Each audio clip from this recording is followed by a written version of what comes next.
Hello and welcome to Visa Pathfinders. Are you a registered nurse in Nigeria, in India, Bangladesh, or from wherever you are watching me from, and you wish to migrate to New Zealand or Australia? You are at the right place. Today's video is about how you can make that dream to come through in 2024. To become a registered nurse in Australia, you can either register through the New Zealand-Australian trans-tasman relationship, or you apply directly to Australia.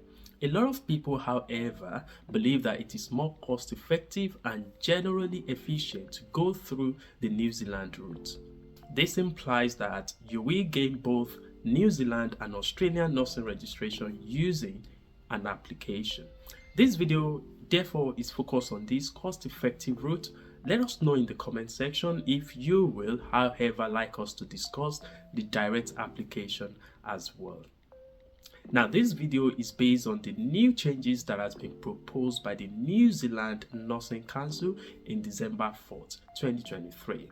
Despite these changes, this route still remains the most viable way of becoming a registered nurse in these two beautiful countries for internationally educated nurses.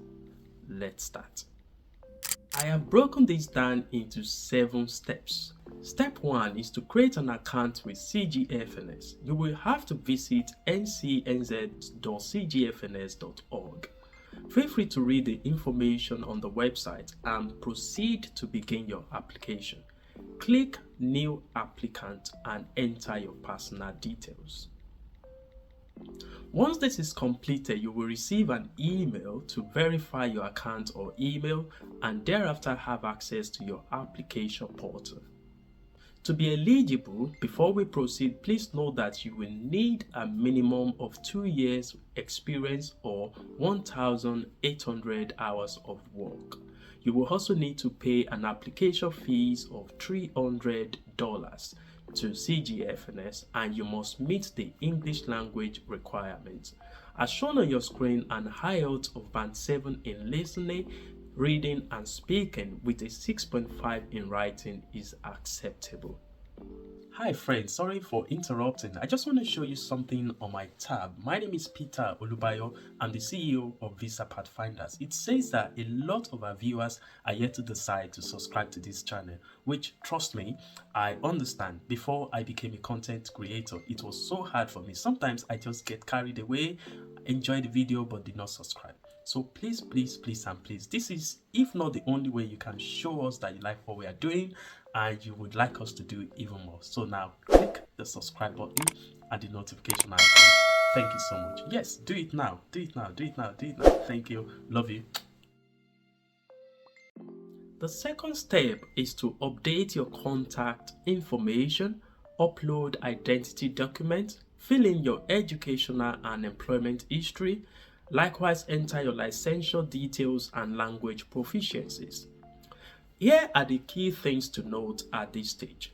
The first thing is that you will need to notarize your 2 identity documents such as international passport, national identity card, driver license, and or a marriage certificate for proof of change of name if applicable, and self-upload them to the portal. You will be able to self-declare your work experience without providing any further proof, so you don't have to tell any matron or anybody about this process. Likewise, you will be required to self-upload your training transcript. What a lot of people do at this point is to send their transcript to their work email or their ward manager's email to have a copy. In the previous steps, you have been the ones self-uploading documents. Now the third step is for you to request for your licensure verification. For instance, in Nigeria, that will be the Nursing and Midwifery Council of Nigeria, and this can now be done online through the license.nmcn.gov.ng/account. Only be sure that your license is valid or in date before requesting for such verification. And verification is to CGFNS New Zealand, not the New Zealand Nursing Council, because at this point you have nothing really to do with the New Zealand Nursing Council. All your verification of documents need to be sent to CGFNS New Zealand. All right. Congratulations. Step 4 is to confirm your CGFNS report. So once CGFNS are done with their review, you will be issued a report and allowed 48 hours to confirm that you are happy with the content. So once you've done that, the report is sent to New Zealand Nursing Council, and usually within 24 hours, they would send you an invitation to apply. So apparently, this is your first contact with the New Zealand Nursing Council itself. Okay, so following the link and details provided in your invitation email, you will be required to apply to the New Zealand Nursing Council and pay an application fee of 480 New Zealand dollars. At the same time, you should request as part of your application an International Criminal History Check, ICHC, which is done through the New Zealand Nursing Council's designated provider called Fit to Work.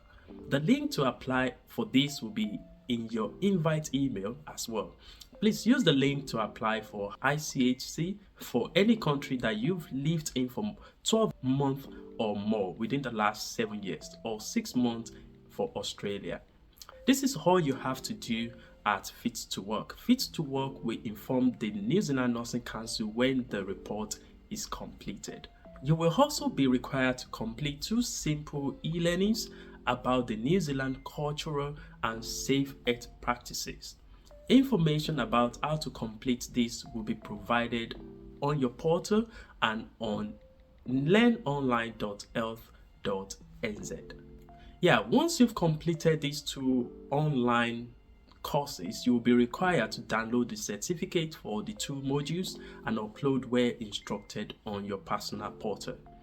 Now, please note that depending on when you apply to New Zealand Board of Nursing, there is a waiting period at this stage. Okay, so everybody gets to go through this waiting period.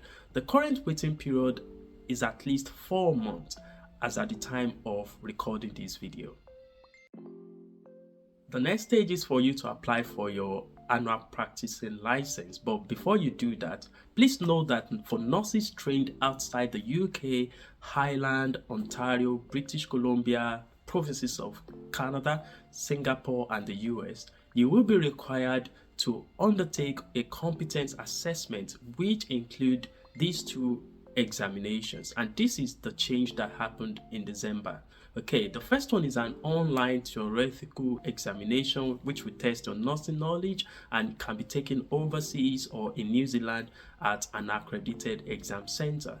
At the moment, the vendors or organization to run these tests is still unknown because the process is new. The second one is an objective structured clinical exam, which we generally call OSCE. Now, in New Zealand, this is going to be a 2-day orientation and preparation program followed by a 3-hour OSCE exam. This is taken in person in New Zealand at an accredited examination center, meaning that you have to travel to New Zealand for this. Once these 2 are successfully completed, you will be required to apply for your annual practicing certificate, APC, and this costs $180. Now, this is the point where a lot of people think, oh, this is getting cumbersome, but if you consider the fact that this is exactly how the UK nursing license is obtained for overseas trained nurses, so I think that will soften, all the concerns about, oh, do I have to go to New Zealand and all that. So in the UK, like for myself, we did a CBT, a computer-based test, which is like a 4 hours multi-choice question examination, which we were able to do overseas. Once we passed that, we got a decision letter and all that, then proceeded to the UK to right to sit for OSCE. So this is not generally different from what is obtainable in different parts of the world like the United Kingdom.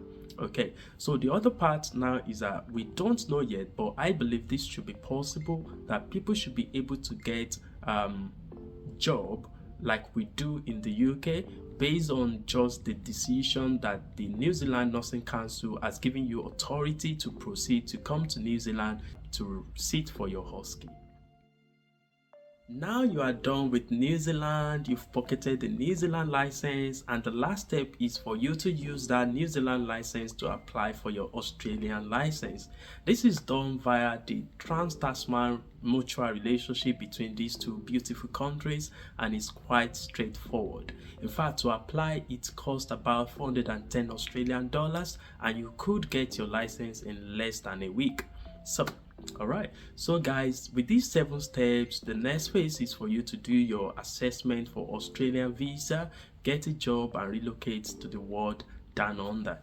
Okay, so let me know if you find this video helpful. Please subscribe to this channel, like and share this video with friends and families, and let me know in the comment section any concerns, any questions at all. And if you need to reach me, the best means would be to email us at visapathfinders@gmail.com. Goodbye.